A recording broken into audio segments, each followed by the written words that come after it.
I had to get me. Oh, here we go. We are now live. Welcome to another hour of Do the Knowledge Radio with the Not Abba Dream Team. I am your host, the incomparable Red Fidel, National Chief Strategist of New Order National Human Rights Organization, under the leadership of Gerald Emerson Rose, whom I give a strong salute. And today, ladies and gentlemen, to all my viewers and all my listeners who tune in with us every week at this hour, on this day, we have a very special guest, someone who is a nonviolent advocate for change, someone who is also an author, an activist, and also an educator. But I won't go into all the titles. I'll let her describe herself and tell you a little bit about her own self. We give you none other but Troya Bishop. And Troya, we're glad Hi, to have, everybody. we're glad to have you on the show. And first of all, Thank you. let the viewers, let the listeners and everyone know, who is Troya Bishop? Well, hi, everybody. Thank you so much for having me. I'm really happy to be here. I'm just me, old bad Troy. I do a lot. I am a activist, like you said, an advocate for people who have less than what we consider the norm. And also an educator, certified here in the state of Georgia, also certified in Tennessee. But I live and work here in Georgia. So I'm happy to be here and share what I know and learn from you. Oh man, I hear you. I hear you. So definitely, this it's a reciprocity will take place between us if you learn from me, because I'll be learning from you as well. Ashe. And Ashe, look at you, Ashe. That's what's up. I don't know, I didn't know if you said it or not, but are you from Georgia? Are you from Atlanta? I'm originally from Tuscaloosa, Alabama. Okay, Roll Tide. okay. I go there often. I know Tuscaloosa very well. I have a friend who Oh, stays in cool. Tuscaloosa, and I tend to go there and visit or whatnot. Very football city. Roll Tide. That's right. They really into their football in Tuscaloosa. Yes, we are. It's our religion. It really is, definitely. I mean, they do Yeah, for real. communions at the road tide. They baptize into the road tide. Yeah. It's crazy, but that's what's up. Now, I went. Of course, I like to do my research before I actually go live with anyone who was a guest, and I've seen some very interesting things about you. And I mean, I was really taken aback by I would say your journey, because you, excuse me, you started so young. And I would say the advocacy for justice and change, especially nonviolence. And something that stuck out to me, and I would like for you to share with the viewers, and hopefully it's not too, it doesn't become too intimate, or I would say it doesn't evoke any strong emotions and feelings as it might have done when you were young. But Okay. something that caught my attention, it says when you was 9, you took a trip to, let's see, the capital of Alabama, Mhm. Alabama state capital. And upon going there, y'all visited retired George Wallace's office. Am I correct? That's correct. Yes, and thank Okay. you for being sensitive to it when Yeah, you ask. But yeah, I tell the story a lot as my story, as my journey. yeah. But on the fourth grade field trip, we literally were kicked out of the Alabama state capitol by armed security. I was in a school who was it was predominantly white, and at the time I really didn't know too much about race or racism from a very sheltered community.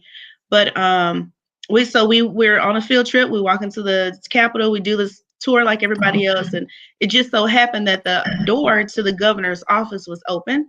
So Okay. a lot of the kids went in and were welcomed in, and then the black kids we were kind of lagging behind, doing other stuff, looking at other stuff. So when we got in, the retired governor George Wallace was there. He was in a wheelchair, and he spazzed out and just started yelling and screaming, "Get these niggers out of my office! Get these niggers out of my office!"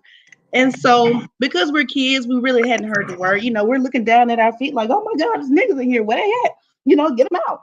Right, So, right. well, we didn't know, and it wasn't until our teacher, who was white at the time, and happened to be my neighbor. She lived like 3 houses up from me. She was hysterical and crying and panicking. And so then, when we saw her hysterical, that's when we knew something was wrong. And then the security came in and removed everybody from the Capitol, and then that's really where my journey began. And when the armed security came and they escorted you all out, were they forceful in any way, or were they seemed to be taken aback by the ex governors or the retired governors retort and him yelling out, "Get these niggas out"? How was that? How was the atmosphere at that time? They weren't forceful, but they were adamant. I think maybe some of them were probably embarrassed. It was maybe like 4, 5 of them, but it was old school Alabama, and racism and hatred and being nasty was par for the course. It just was, and so I don't think they necessarily saw a problem with it. My teacher did, but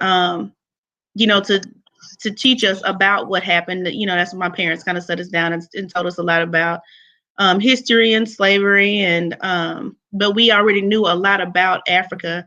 My dad is definitely pro-black. He always has been. So he taught us a lot of good things about Africa, African traditions. My middle name is Akosua. My sister has a middle African name as well, and so we are deeply rooted in our, and the good things about history. But I think they really wanted to wait until we were older to kind of grasp the brutality of what the slave trade was. And so, in what the aftermath of that, so they waited, and then that was a opportune time, and they had us join the NAACP, and so we were able to learn and become advocates for ourselves and advocates for other folks from that experience. So there was an NAACP chapter in Alabama at the time? Yes, there was. And it was, where was it, in Tuscaloosa, or was it in another part of Alabama? Where was it? It was in Tuscaloosa at the Benjamin Barnes branch of the YMCA. Oh, really? It was just like everything else in Tuscaloosa. It was still very segregated, even though segregation was not legal anymore. But it was a black YMCA and a white YMCA. So the NAACP met inside of the black YMCA, and it was led by a wonderful lady named Miss Lewis. Miss Lewis is still around. She still does civil rights and social justice and advocacy work, and we're still in the movement. Awesome. That's really awesome to hear. I mean, that story is very compelling because, I mean, you're not really up in age. You're quite young to me, in the sense of, if you're not, you look very great for your age. You look very youthful. And I don't know why in my mind I would have thought like George Wallace had already transitioned and went to whatever hell he was gonna go to. You know what I'm saying? Yeah. So my thing, so to hear that story really was that's some history that you have for yourself from a personal experience, and that's something that you can't read about in the history book, because seeing films on George Wallace and how adamant he was as a racist to some degree, and that's quite intriguing. I found that very very good to know and have as part of your own experience, even though it probably was emotional for you. And thank God you were just 9. Imagine if that would happen if you were 19 or 16 and you was a bit more cognitive about prejudices and racism, and to have that happen like that, no telling how you would have responded. You might have wouldn't responded so mildly. You probably would have probably been a little bit more vehement about your response from a man talking about, "Get these niggas out of my office." Absolutely. I'm sure I would have been in jail. Yeah, exactly. Like so many other classmates of yours at that time. Mm-hmm. And it's good to see that the white teacher, whoever that was, showed enough compassion, or just felt contradictory to, George Wallace's belief system at the time, and, was actually hurt by the retort herself or himself. Was it a white lady or white man? It was a woman, and ironically, her name was Miss White. Her last name was White. Wow, but she was a wonderful, wonderful person, and to this day, one of my favorite teachers. Period. Okay. But her husband owned a lot of acres of cotton field. So where I grew up, it was houses, and then it was cows, and then it was, as far as your eyes could see, it was nothing but cotton. And so her family actually owned that land, but she was a really good lady. So of course her husband, who it was the original landowner, so of course they owned Africans probably, but she was a very compassionate person. Indeed. Growing up, let me ask you this, because even now when I go to Tuscaloosa at times, I can see and feel the separation in the air. I mean, that's just me. I'm from the city. I'm originally from Miami, Florida. And, back in the day, racism took place there as well. But I haven't really experienced it on the level that someone like you may have experienced it. No, not as overtly, put it that way. You know what I'm saying? So yes. when I go there now, honestly, I feel like a lot of the blacks there still kind of move and think and kind of coexist with kind of like that mentality of a kind of don't look a white man in the face mentality, turn around, move out, Kind of, definitely, yeah. move to the other side of the sidewalk mentality of their walking. I kind of see that, and I could see the stark difference. Like when I'm there, I walk with like a radiance, like, shit, I'm the man. You know what I'm saying? Like, y'all, honestly, y'all white people to get out the way. You know what I'm saying? So, and I see the difference between Tuscaloosa's, or if I'm saying it correctly, and the people who are and the white people there. So it's just good to see that your father was, and just so engrossed in I would say ingrained in Africanity and Afrocentricity enough to actually instill it in his daughters, and also to actually give you all a middle name of African descent and meaning. And with that being said, what does Akoso mean? Akoso is from Ghana. It means born on Sunday. And my sister's middle name is Afua. It means born on Friday. Oh, awesome. Awesome. So you all actually named on the 7th day as well? Yeah. Oh, y'all, your pops was really on it, huh? Yeah. Oh, yeah. So honestly, your pop sounds like, because this is just my experience, because I came into, I would say, the movement at a young age as well.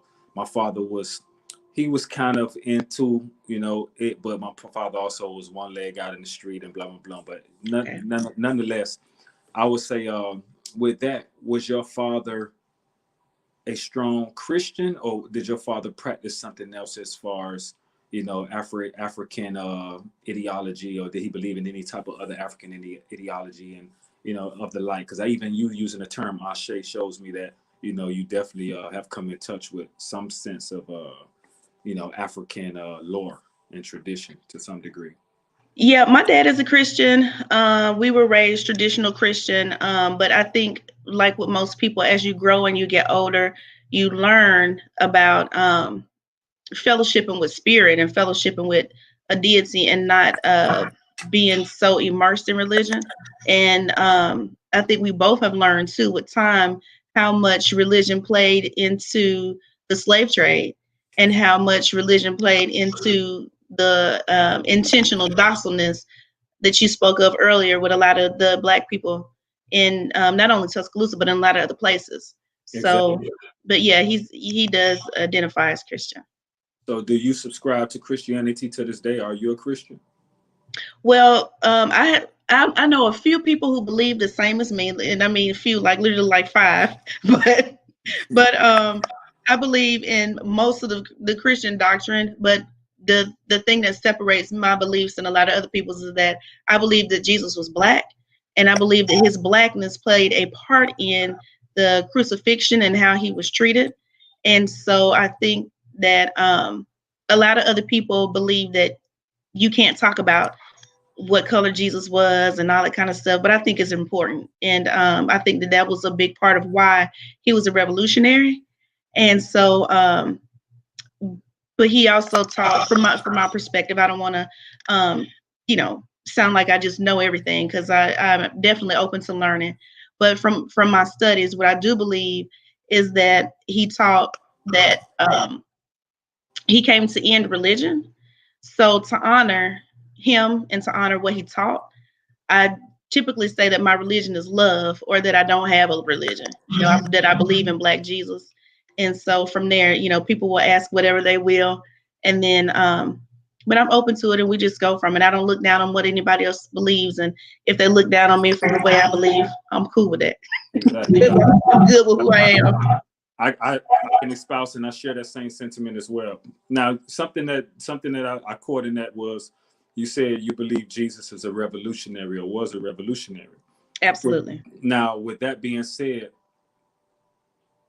what is a revolutionary in your mind? How would you define a revolutionary?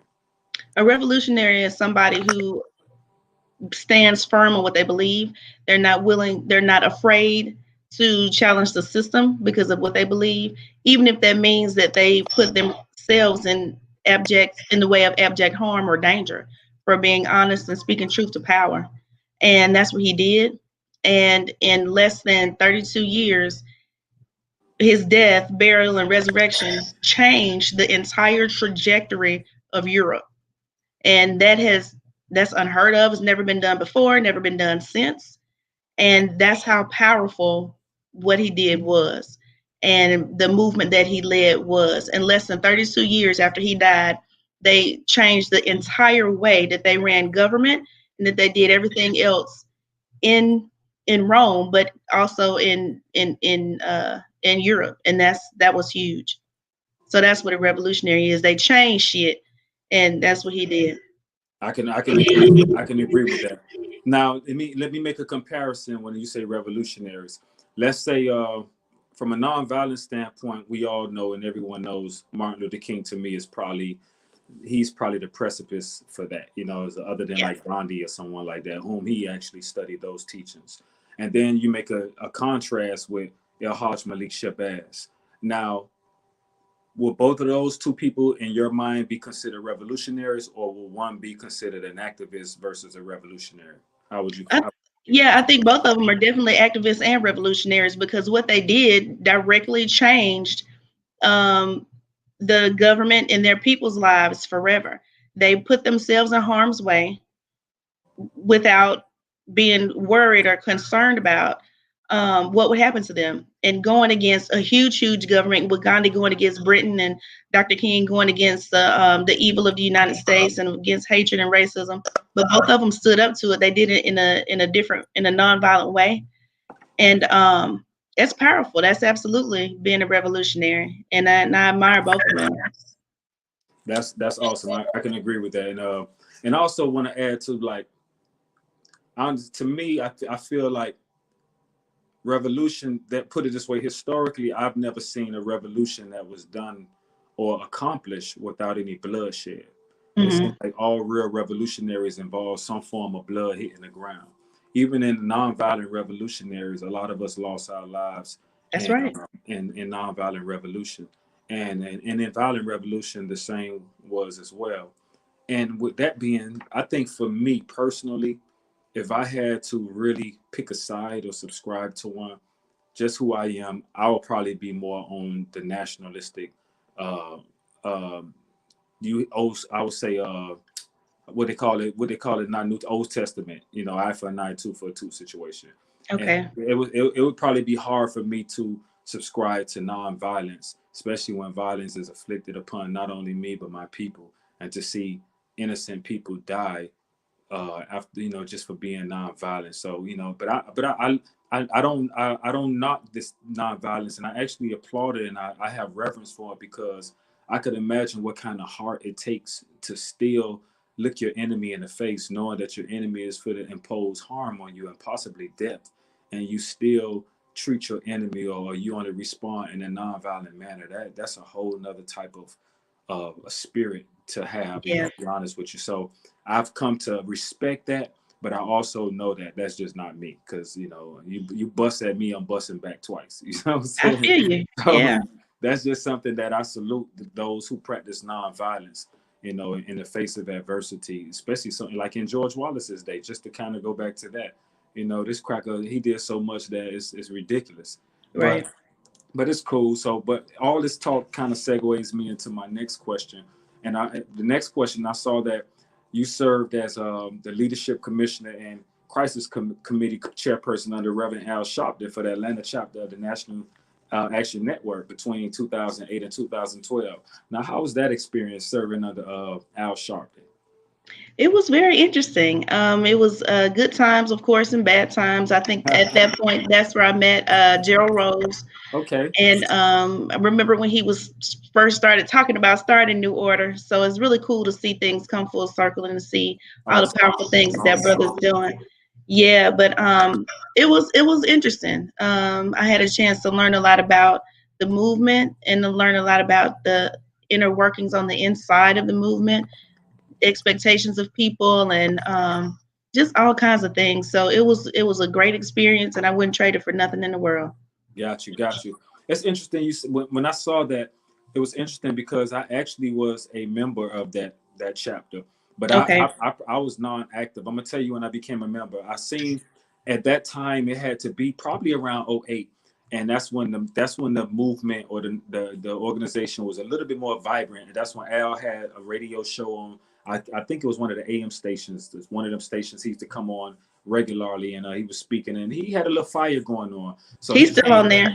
He's still on there. Wow. Okay. So he came to speak at a spot called Pascal's. You know, Pascal's on North Side. Yes. North Side of Fidel. So he came to speak there, and it was like an all black affair, all black tie and the whole nine. So I went, and that's the first time I actually saw Al Sharpton speak. I must say, I was very, very moved by his speaking, and it was, it was kind of like sermonistic. It was a sermon type. Oh, yeah. The way he formatted it. The brother really gets down. Boy, if you want to be motivated, he has that down to a T. I ain't even gonna lie. I was like, wow, I didn't know. He's a preacher.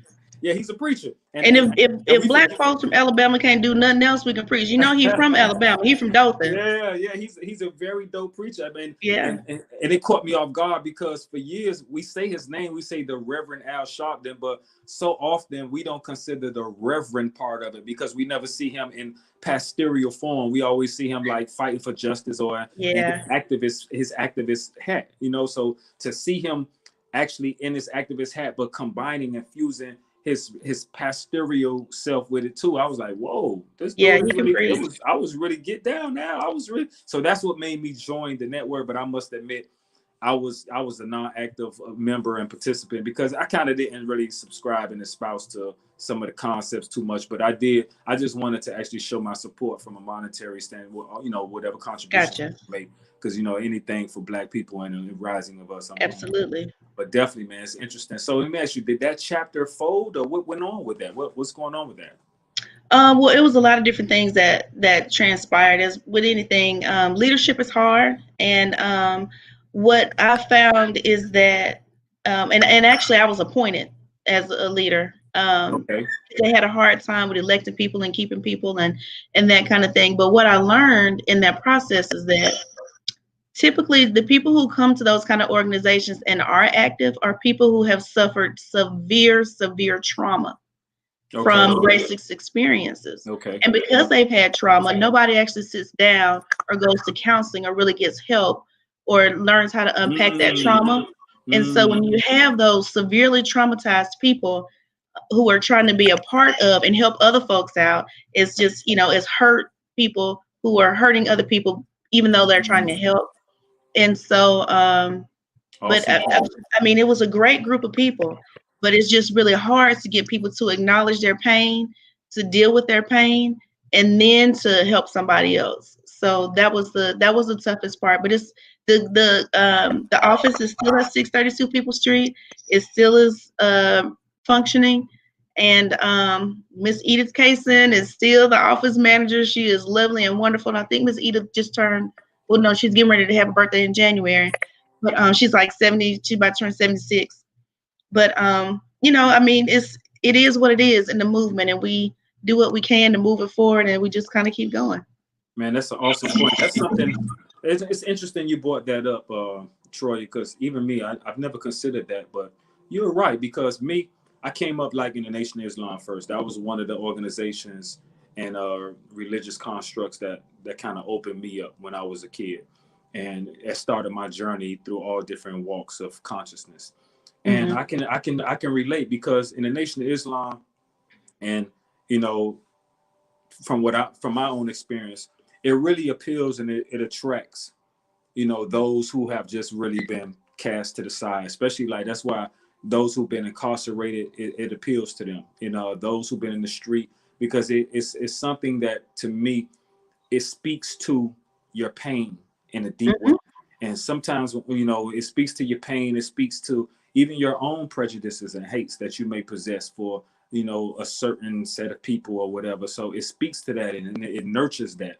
And what happens in the interim of it all, like you just said, you never really take time to address your wound, the real source of your pain. So you're feeding your pain on one level, but you're not actually healing it at the same time. So exactly. I find that you become not only a radical, but you become more so like kind of, in a sense, a dangerous radical. You know what I'm saying? Because you're not really addressing the hurt and pain, but you're feeding the pain more pain disguised as, because pain is food for pain. So It is. if that makes any sense, what I'm It saying? does. Pain is food for pain, and you have to kind of contrast that with love in order to heal that pain, and you can grow from that. I ain't saying that don't be radical, because I'm very pro and radical in my aspect, but I realize that you got to heal from something, learn from that, grow from it, and then build upon that in a more sound way, mentally and spiritually, and understand how to move a little bit more tactfully and such. Absolutely. So I definitely feel you when you said that, but I've never considered that point, and thank you for sharing that, because that's true, and I can see why. Honestly, that's probably the unsaid reality that keeps a lot of people from joining some organizations, because they see kind of like the waywardness of those who be in these organizations, because it's a lot of talk. It'd be a lot of it'd be a lot of gibberish, but it'd be no sound organization. It'd be no economical plan in place. It'd be nothing. It'd just be a lot of people on fire and ready to do something, but don't really know what to do. And it's like, Yeah, and you're right. And a lot of times those people refuse to be led. And so that's the hardest thing. And I had the blessing and the opportunity to serve beside somebody that you probably know, Dr. Leonard Jones. And at the time, Leonard was working on his PhD, and he was getting his PhD. His dissertation was in organizational leadership, but it was specifically focused on organizing a grassroots movement in civil rights. Okay. So we were able to get so much done to work with him. And he put together all of this great stuff, and we were trying to implement it. But boy, when I tell you, it's just hard to lead people who just, don't want to think because they're mad. They don't want to listen because they're mad. They don't want to love because they're mad. They don't want to plan because they're mad. They don't want to strategize because they're mad. And I'm like, but we got Leonard Jones, But so it was a very difficult task. But but the people were beautiful. They were wonderful, but they were just in so much pain. But I stayed as long as I could, and I loved it. But had to move on. Did you move on amicably, or are you still in? I mean, how's your relationship with the? Oh yeah, I mean, I ain't got nothing but love for them. Like Miss Edith, different people who are still will call me and say, "Well, hey, can you do this? We have this case." Now, one thing that I did a lot was prison work, and so that's how I know Reverend Al Sharpton's brother well, Reverend Kenny Glasgow. Kenny is the organizer of TOPS, the Ordinary People Society. He's formerly incarcerated as well. And we were able to do a lot of work with prison reform. But we have so many people who are in jail or in prison for long term, and they age out. Literally, their sentence ends, and they just there. They don't have children. They've been there forever. And so if we don't call and say, hey, XYZ time is up, then they're just there. And so we have lots of people that we were able to get out of prison from there, and still, getting folks out from, just all kinds of stuff. And don't even, and I'm not an attorney, but I do know the law. And so, yeah, they will still call, and I'll still serve and go and get whoever out. Because here's the thing, I'm well. And one thing that I know is that I have privilege that a lot of people don't have.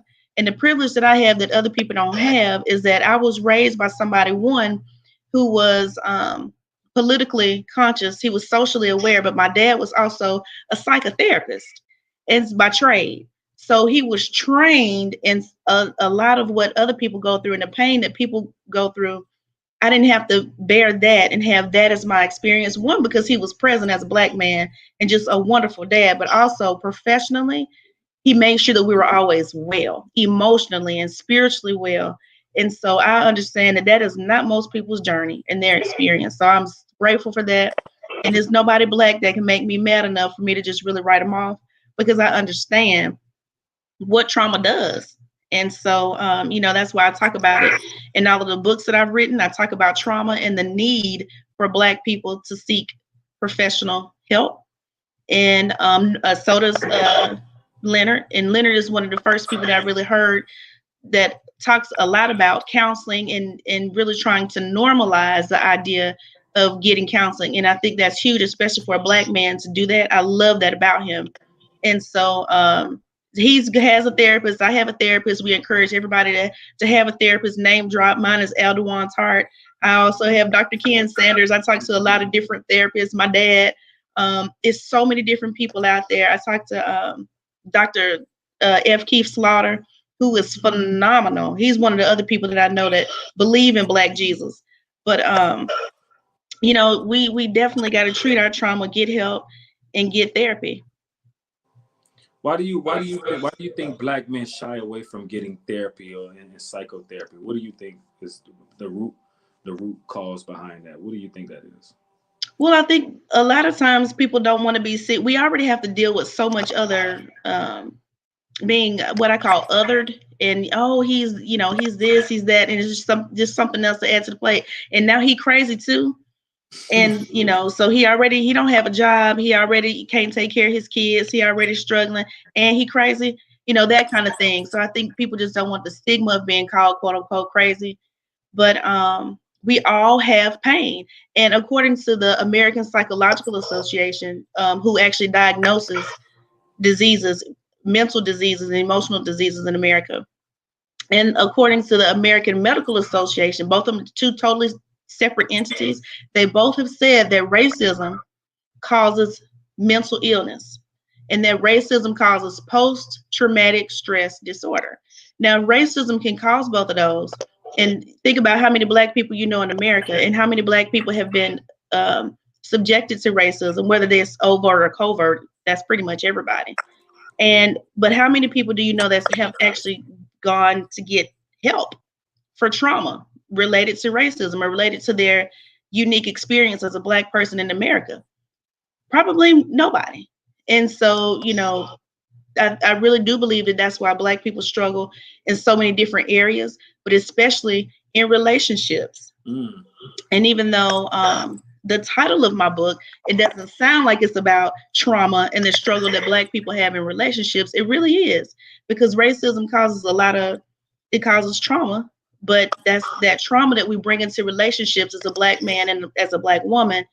We have so much trauma, and then we try to love each other in pain, just like other organizations that we are talking about earlier. It's kind of the same dynamic. If I'm in pain because I'm hurt and you're in pain because you're hurt, but that pain never ends, how can we move forward?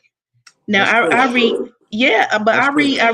it. In the first two books, I don't call it post-traumatic stress disorder, because if it's caused by racism, and we know that racism is perpetual and is ongoing, it has never ended.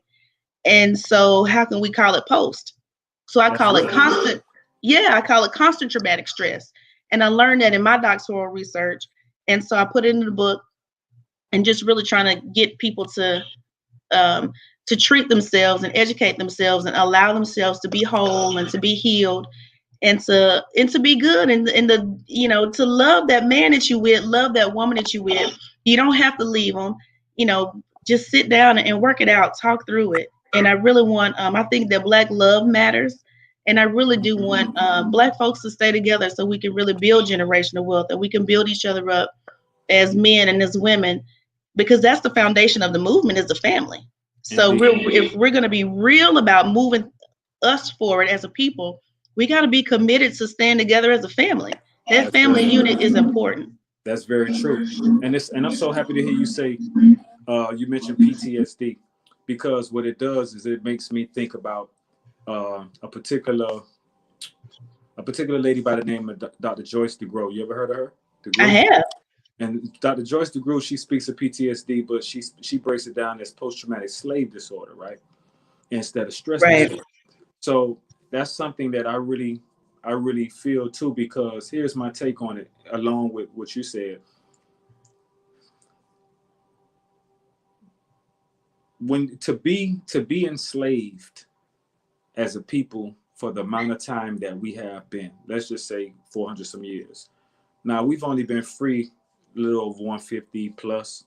So here's my thing, and I get where she comes from when she says that if so many things are passed through generations, just from copulation and creating offspring, so much undoing was done within that time. It's going to take a real set amount of time to find and redo something. And I say that to say this. I think personally that a lot of what goes on between us from a deeper psychological point, that even sometimes science and our now modern psychologists may not address at times, is the, if I can say this correctly, the innate and inherent spiritual disorder that has been passed on generation after generation, Mhm. quote unquote. That's real.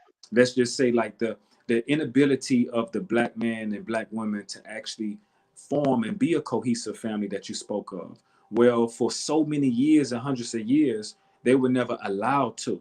So in that inability of allowing something to be in its natural state, it adapts and it grows to now become, I would say, it would say comfortable, or the abnormality of not being natural becomes a normality. So we were so separated from our spouses. We was really bred. So you're looking at the man now who, let's just say, who is promiscuous, or everybody say black men dogs and such, and I'm not subscribing to it or even like supporting the theory or saying that black men giving them a reason or a way out, because I think there are great black men out here who are one woman men, and they take care of Absolutely. their family. I do believe that, you know what I'm saying. But sometimes deep within a lot of people, that they can't even really, they don't even know why, you know they fathers passing these spiritual genes on. I can't say that they're physical genes that you could see under a microscope, but there's some type of spiritual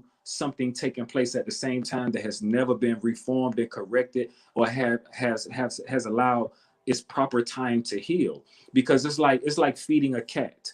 You feed a cat the one time, he's going to be at your front door. That's why it's like grandma always said, don't feed that damn cat. You know what I'm saying? So so it's a Yeah. situation where you fed niggas for 400 some years, and then you call yourself letting them go or just sending them free to what? What are they going to do? You never gave them their real names back. You never gave them their true identity back. You never gave them whatever religion they was practicing, because we was from myriad places of Africa, but not to mention those who were already here, because not all of us are from the continent of Africa from heritage, just a heritage standpoint. That's another Right. misconception.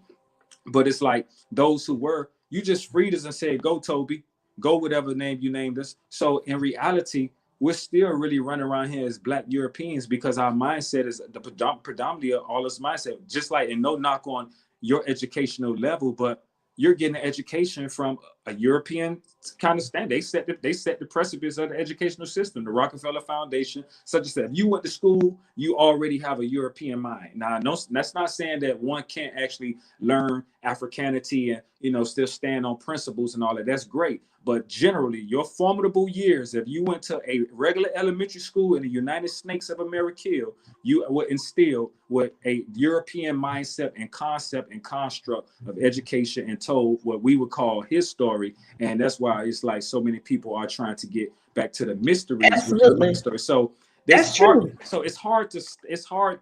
That makes it difficult. And sometimes people can't really explicate and explain why they may be doing some of the things they're doing, and why they may be feeling some things, because you have ancestors that live within you, that you are as in existence. And some people carry things from so many generations and so many pains. Let's just say a family that was flawed and beaten all their life, and they just making babies, or how many black men in that time in slavery were used just as studs. That, like, I breed dogs, and they was bred like dogs. Like, they just used they'll see someone like you who got a nice size on them, and you look like you could be a good breeder, so they're gonna go get a buck, what they would call a buck, and have you and him breed, because what they was doing, they wanted to get the best offspring out of that. That's looking at that from an animalistic nature. You know what I'm saying? You think that psychology and the spiritual corruption of that type of behavior doesn't perpetuate itself and doesn't keep showing up if we don't spiritually correct ourselves. And then the aspect of trying to correct that is difficult, because we're spiritually learning from a doctrine and from a construct of Christianity. And not saying Christianity is wrong, but their particular Christianity, because most of us came up under Baptist or some type of Protestant, all these things that, to me, the construct was even their construct. So still, we're somehow never escaping it. It's like we truly have to break free from, to me, the whole thought of that, the whole European construct of that whole, and it's difficult. I mean, if you hear, it's really difficult. It's really difficult to do that. And then when you look at people from the continent, a lot of Africans, they've been so colonized mentally that it's like kind of no hope for a lot of them. You know what I'm saying? So, and not saying all of them, but it's a lot of them still have a European and colonized mindset. So I say all that to say, without sounding like I'm, rambling on, is that I feel it's so much deeper, you know what I'm saying? I mean, you could go to because I went to a psychotherapist about just surface issues, and it was very, very therapeutic, and it was beneficial. I could say that the whole session was salubrious. I found it helped me a lot.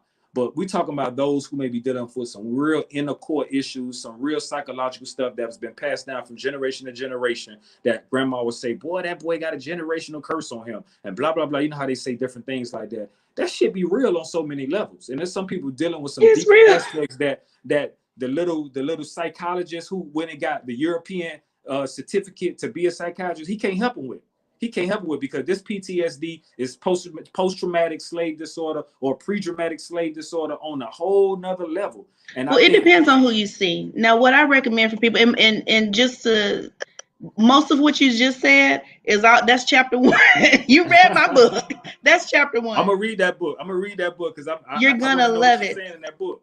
You're gonna love it. But yeah, that's chapter 1. But now, so we also, and I'm saying people who are conscious minded and also educated, we really encourage people to only see people as a therapist who can relate to your cultural background. So if you're Black, you don't need to go to a white therapist. Not because white therapists don't know what they're doing, but they can't relate to you, and because they don't have the lived experience that you have, they can't really guide you to where you need to go and help you to tap into what really needs to be tapped into. So that's a given. But the other thing is that the roots of Christianity historically are in Ethiopia.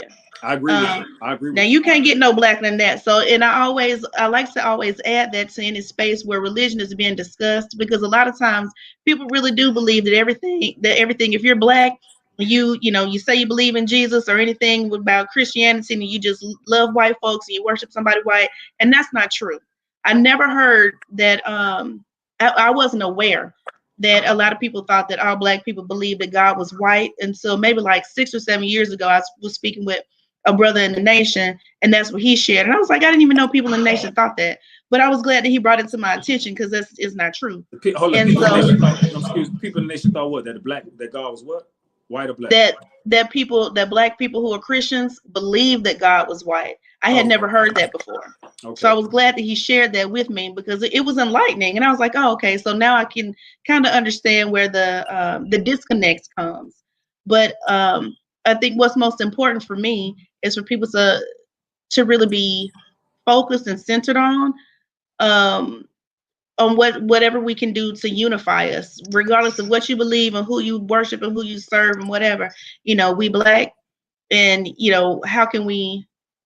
I think we always have to think forward in terms of how can we mobilize around our Blackness, how can we unify around our Blackness, and how can we move forward because of our Blackness? How can we use our Blackness to propel us? And so that's why in everything I do and in every space I'm in, I try to always make sure that I'm responsible for the energy that I bring, and make sure that energy is one that's going to direct us into where we need to go. Because I believe that there's always room for hope. There's always room for love. There's always room for unity. And it doesn't matter who I'm in the room with. Right. I can always find something that I can identify with and relate to with that person, to make sure that we are able to be on one accord. That's awesome. And that mindset, I think, is what we have to always use to guide us. That's true. I agree with you on that. I am definitely I'm in accordance with that. And I also, just to add, and I'm gonna move on.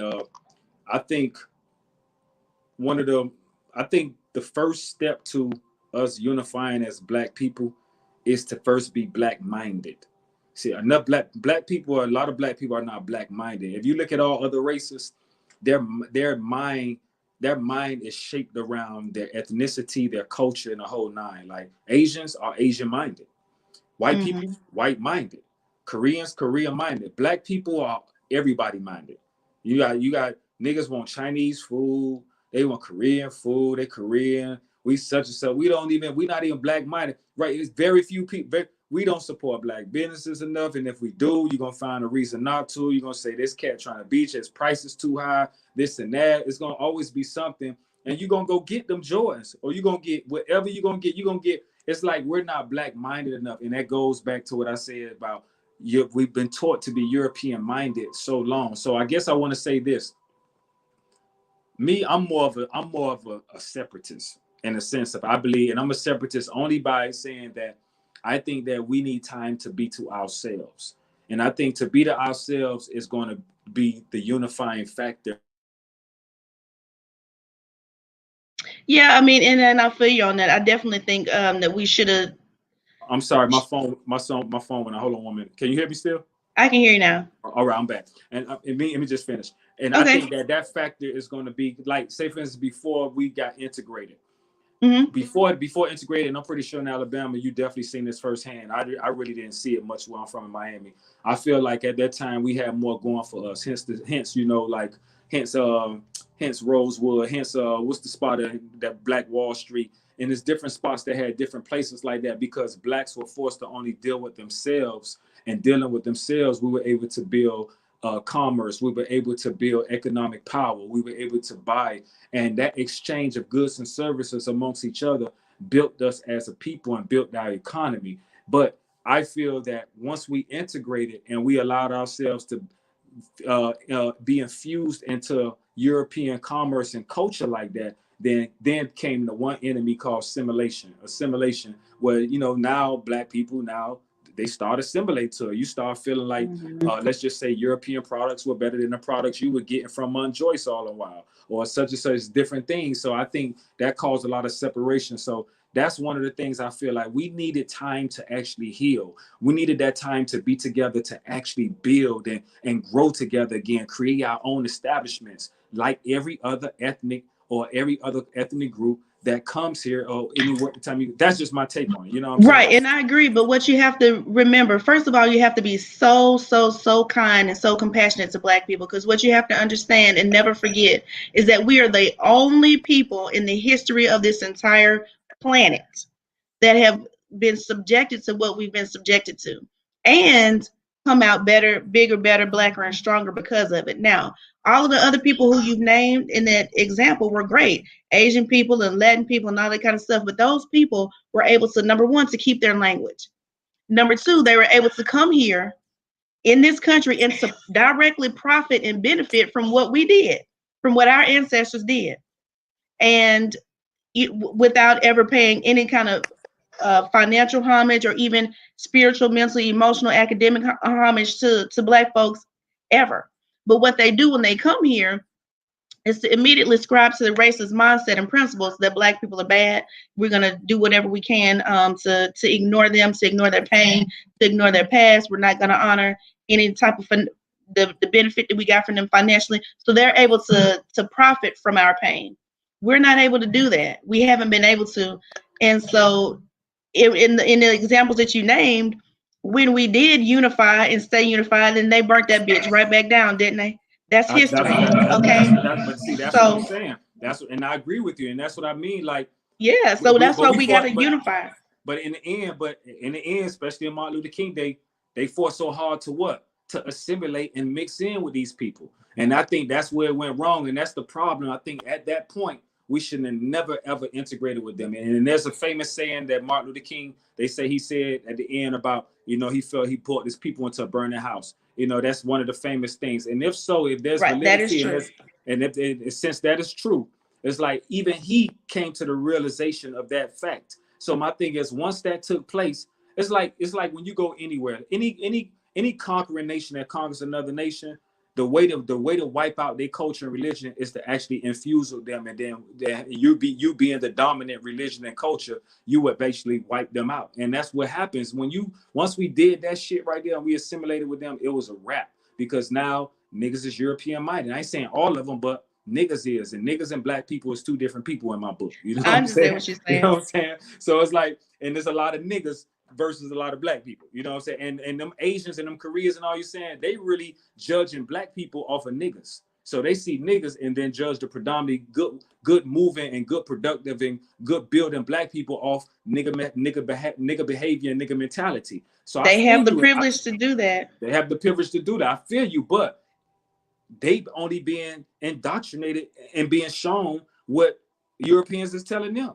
We're not teaching. We got to think about it. They're being taught too. All of them are conquered by European rationale. They're being taught the same thing. Wherever they came from, they looked at whatever TV or whatever information they got. Yeah. The European told them, look, watch out for them niggas. Because I know one or two who told me when they came over, first thing they told them, especially in immigration and all that, the immigration officer told them, don't stay away from black people and such and such. So they might not even had that mindset, but when they came over here, they went inculcated and that shit was instilled and indoctrinated them to stay away from a certain set of people. And that's so again, the European got to them first. And that's why a lot of them be Republican because they feel like that's the dominant party of Europeans. And people like any other race, they want to be successful, they want to be financially prosperous in whatever country they go to. So it's our job to not only teach them from telling them, but to show them through economic empowerment, through us being unified that we ain't a nation of niggas. We're a nation of black people that stand strong and we mean and stand for something. And if they see that from a visual standpoint, not with some cracker telling them or some whatever powers they be telling them,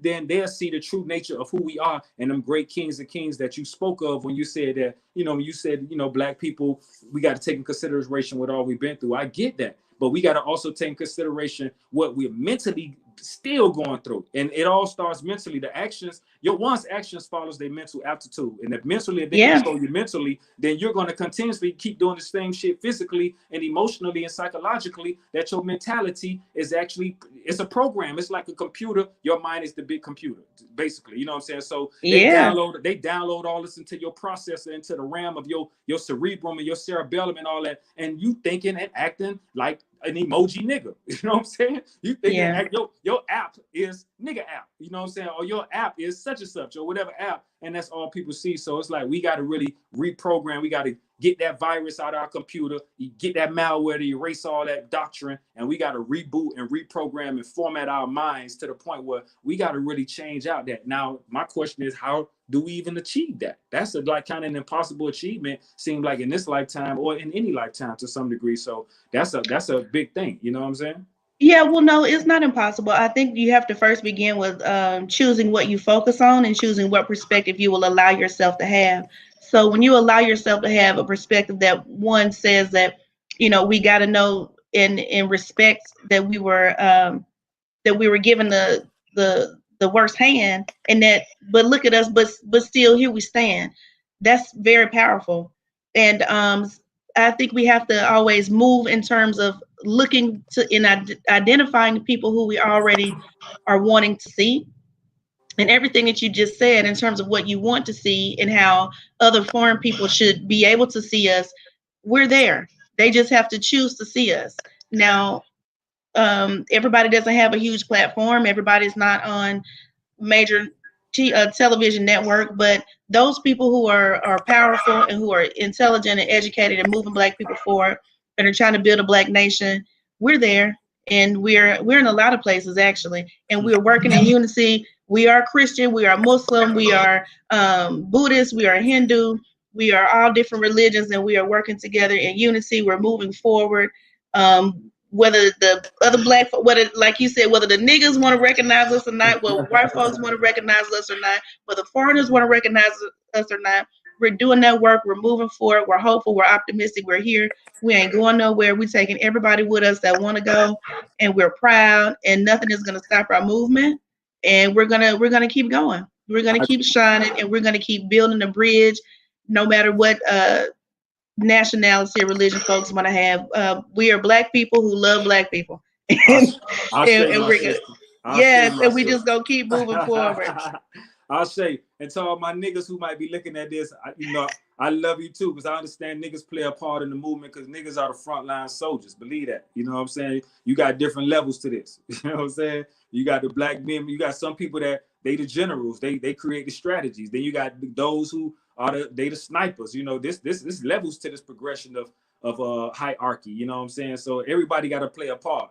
And so I want to clarify that, because I don't want nobody looking at this saying, oh, he's talking about trying to create something. No, it ain't that. I'm just talking about a mentality that can be kind of corrosive to, I would say, the advancement of us as a whole of a people, as a people. So that's what I want to make that point known. But let me switch gears a little bit, because it was getting a little good between us. Now, one thing that I did admire too, and studying you, I see that you was part of the case for fighting for Troy Davis and Yes. trying to keep that case, trying to keep him from being executed.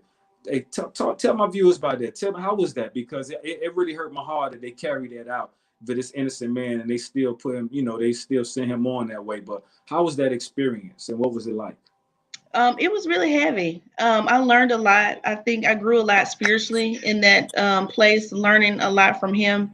He was a very thoughtful man, very spiritual man, very grounded, and well, he was Christian. And several times he said the first time that they were going to execute him, we were really sad and really somber. And he had asked people to gather around, the phone, and was just saying, "I know y'all think they're going to execute me tomorrow, but they're not." I talked to Jesus last night, and he came and he sat here with me in my room, and he said, Oh, "This is wow. not gonna be the time that I'm gonna die." Wow. So, I know y'all are sad, but and at that point, people really thought that he was just tripping, having some kind of experience because he knew he was about to die. But sure enough, he didn't. There was a stay of execution, and it wasn't until actually 3 years later that he did die. Now that time, the last time, September 22nd, 2012, they did execute him. And he said the night before that he was like, "This is it. I know that I'm going to be executed." But being there at the prison with his family members when he was executed, it was the worst feeling ever. And we did get calls from the president of France and the president of Germany and all these other people. But when we got the call and they said that the Supreme Court has ruled and Clarence Thomas is going to read the decision, we already knew what it was. And so that was hard. An example of a European mind, Clarence Thomas. Well, I wouldn't even say European mind, and I think it's not even about Europe. I think it's about evil, and it's just about being crazy. Well, when I say European mind, I'm definitely not talking about in Europe. I'm just using. Yeah, I mean, I know what you're saying. Yeah. I know what you're saying, but that was just evil on a whole nother level. But if you look at his record, he just is an evil person, and I like to call evil evil, because I just think it's appropriate. Just like the DA in Kentucky, black and evil, just like Tamika Mallory pointed out, a lot of the Africans who captured other Africans who got us, in bondage, evil. That's real. That's a lot. It's just this shit is wild, man. It is, and but it was a surreal experience. It was an experience like no other. And the other thing that was unique about that experience for me was that I was able to see so many white people at the time, attorneys, a lot of young white attorneys, because they were so hopeful and so optimistic because of the system, and they knew this and they knew that, and then just seeing them in that moment, just their world collapsing, and realizing that ain't no Santa Claus. It's kind of like that kind of moment, like mom and daddy ain't together no more, we're getting a divorce. Like really literally seeing in somebody's eyes that the world that they thought they lived in and the America that they thought they lived in does not exist. And it does not exist, especially for black people.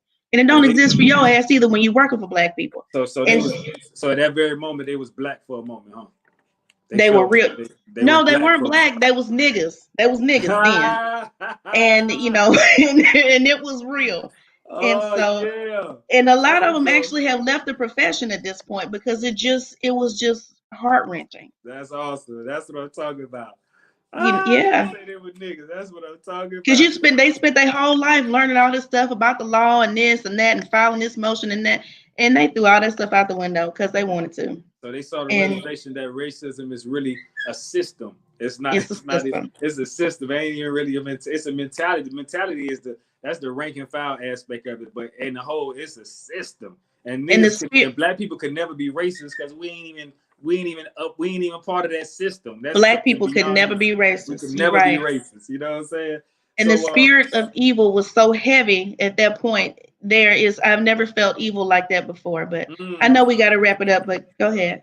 No, it's cool. I mean, this is really good. I'm loving this conversation with you. Good energy being transferred back and forth. So thank you for that as well.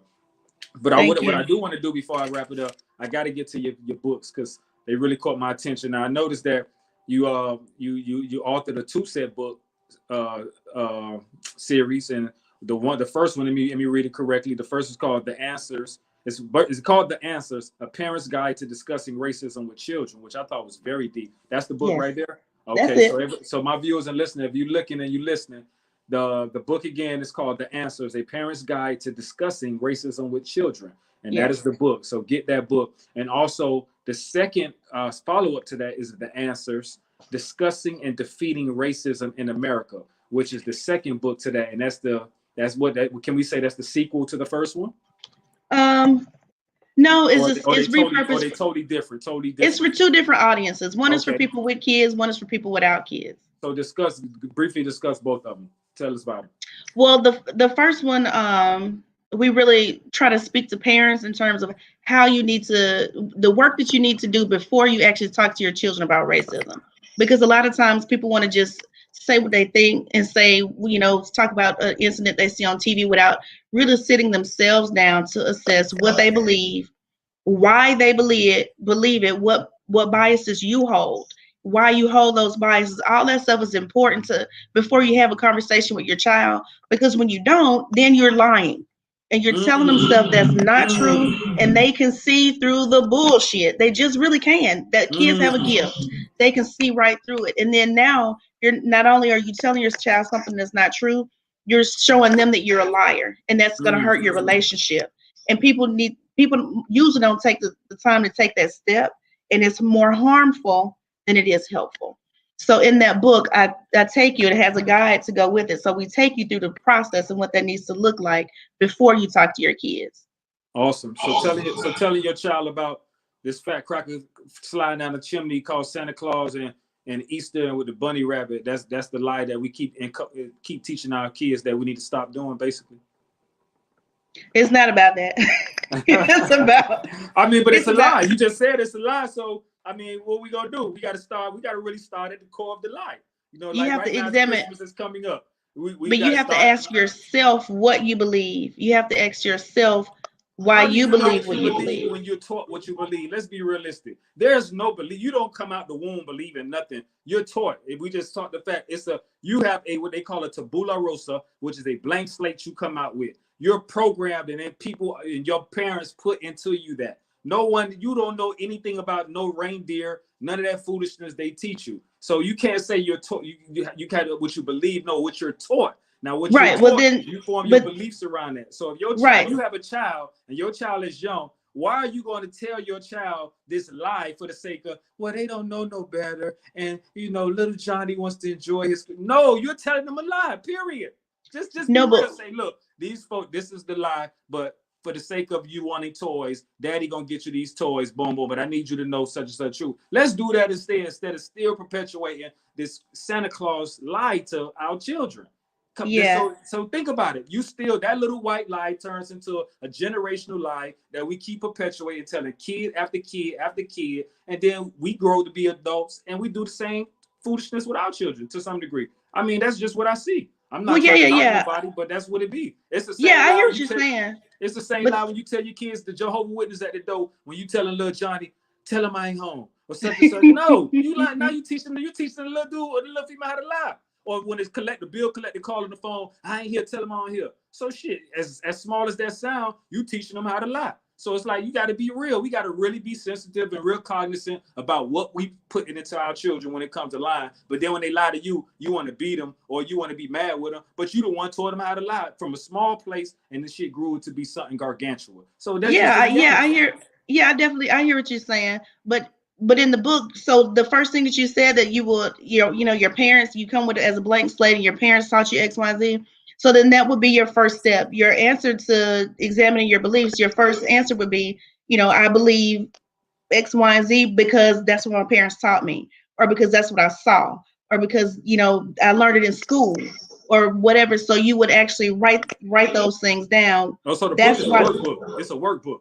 Right. It's a Oh, book and okay, it's a awesome. workbook. And then Okay, it awesome. leads you to doing work and research for yourself, because you need to be self-led and self-guided. You don't need somebody to drop out the sky to lead you. Not, you don't need Santa Claus or the Easter Bunny, like you said. You can lead yourself. You can do the research for yourself, and so you can go through it, and then you can discover truth on your own. Because when you discover it on your own, that's when you learn it, and then that's when those concepts become concrete. That's what the learning process is. But before you begin the learning process, you have to first acknowledge what you know and why you, or what you believe and why you believe that. Does that make sense? That makes a lot of sense. I like that book. Is it on? Okay. Don't tell us yet. I'm gonna allow you to tell our viewers with person. I'm gonna definitely get that. Now the second one, discussing and defeating racism in America. Tell me about that one? Where you going with that? Tell me. Is that a workbook as well? That is a book, Okay. and it is a workbook. It's the premise is the same. You have to start with examining your beliefs, what you believe, why you believe it, where it came from, and then you also have to work through. In that one, because it's geared more toward adults, and we're using that to do what we call educate the constituency.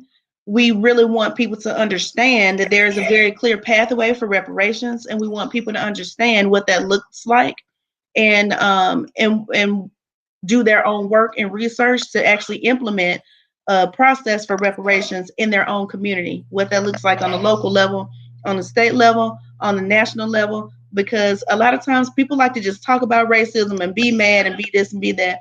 But I really believe that in order to unify and move us forward, to get to where we need to be, like you mentioned Rosewood earlier, we really need to institute reparations on several different levels. Awesome. And so that book prepares people, groups. I usually do groups, but it teaches people, and it helps to prepare them mentally for what that could actually look like. Awesome. I think that's a great book. I'm gonna get that one as well. And last but not least, the one that really caught my attention. You wrote a book in 2018. And hold up. And then you know what? I was trying to get to the show so fast I forgot to write the title. Please say the title of that book right there. Tell the viewers the title of that book.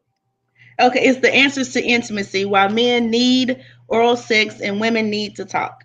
Oh my God. Tell us why men need oral sex. Okay, now this book doesn't sound like it's about racism, but like I said, when you were speaking earlier, you discussed already the whole chapter 1 of this book, for real.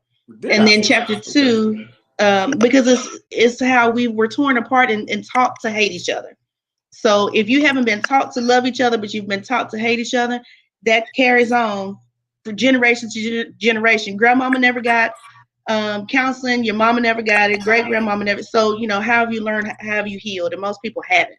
And that's why we struggle. You know what? You just said something that spirit just hit me on something, right? You said that men need oral sex and women need to talk, right? Mm-hmm. That's really deep. And I'm thinking that maybe that's where you're coming from with the book. Initially, when a man hears oral sex, we think of fellatio, we think of things of that nature. But it just hit me that oral sex is just engaging conversation. No, I mean oral sex. I mean you. Oh, so you mean the physical act of oral sex? Yeah. But I mean, that's later. Men do need that from a satisfactory standpoint, and it may be from a healing standpoint too. But when you said women need to talk, men need the oral sex of conversation as well. Because, say for instance, someone who's sapiosexual, where they're aroused from intellectual, intellectualism, or they need a person who's more mentally engaging to arouse them, or make them feel like they want to be with them, and they're attracted to intellect. So that's oral sex that you have, and it's a transfer of oral copulation and mental copulation taking place. So you can even take that deeper when you say oral sex, because not the act, but actually the act of proper communication. Because what men lack most of the time, that most women complain about, is our inability to be transparent and to actually be open in our conversations. Women like to talk, but men need to learn how to talk more themselves, and we need to learn how to be more honest in our conversations. And hence the term, we need to actually practice oral sex even more, and not just from a fellatio standpoint, but oral sex meaning be more oral in our mental sex and our mental stimulation of our woman and different things. So that's a deep concept that I'm thinking from the whole shit, you know what I'm saying? So yeah, it makes sense. Yeah, definitely. But I mean, even just from the standpoint of the book, I think a lot of times people forget that the basic thing that most men want to do, regardless of their ethnic background, is to protect and to provide. And one thing that racism takes away are those two things, the ability to protect and provide. Right. And with sexual expression, usually sexual expression, male or female, is about power, but especially for men, and it's about it's an act of power. And what other place can you feel powerful or more powerful than in your bedroom? So the book goes from that perspective. But just to help people to also understand, you have to remember that child molestation and rape are about power. They are sexual acts, but they're about power. And I think a lot of times people get too deep into wanting to anything that has to do with sex or sexuality being shamed and not talked about enough. And that's why so many people, especially in the religious community, with Muslim, Christian especially, those people, a lot of times it's a lot of shame and guilt around anything that has to do with sex and sexuality. But in my work as an advocate, and especially for children who are trafficked from sex work, one thing that and my organizations have also partnered with different police departments and trying to help these little girls and young women. But what we found is that a lot of times men, Muslim and Christian men who are prominent in the community, are going to these women and young girls for oral sex. Wow. And a lot of times the police don't want to prosecute them because these are people who are notable people in the community. And so Muslim people and Christian people typically do not want to talk about sex at all. It's like hush hush. And so, and I think a lot of times because we won't have those conversations and actually move from just the physical part of it to the psychological part of it, the neurological part of it, the physiological part of it. Since we won't allow ourselves to do that, a lot of times that's where the perversion comes from. And so the book goes into that part of it and saying, hey, if you handle it at home and really have these healthy conversations, then you can have a healthy relationship, a healthy sex life, a healthy marriage. And that's what that's what I'm really trying to advocate in this book. Awesome. I got to now that's a definite read. Well, we definitely have reached the conclusion of our show. It went by pretty fast, huh? It is. And we well over. I told you we was gonna have a good time. I told you we was gonna definitely chat it up. So let the viewers know and the listeners know where they can actually purchase your book. How can they, get in contact with you, whatever social media platforms that you are on, and where they can keep in contact with you. So all of the books, actually, if you guys follow Nubian Bookstore, all of my work is in Nubian Bookstore in what's that? Morrow, Georgia. I think it's Morrow. And also on theanswerstoracism.com, spelled out theanswerstoracism.com. And also, of course, on Amazon and any other place where books can be purchased. And I live right by Nubian Bookstore. I'm gonna go by there and purchase mine. All 3 series. Go get it. Yeah, I go there quite often. I still get old school DVDs. Okay, good. Yeah. So definitely. And with that being said, I really hope you all enjoyed yourself. This was definitely an engaging conversation. I really enjoyed our guest, Miss Troya Bishop, tonight. And thank you for joining us in another hour of Do the Knowledge Radio with the Not I But Dream Team's own Red Fidel. And I'm the National Chief Strategist for New Order National Human Rights Organization. And we are concluding and signing out. Anything else you might want to say, Troya, to the people, or you just give them a strong salute? All right. Thank you again for joining us, and I hope to have you on again soon. Let's talk about that next book that I know you working on. All right. Thank you for having me. All right. Peace and blessings, my sister. Ashe. Ashe. All right. Bye-bye.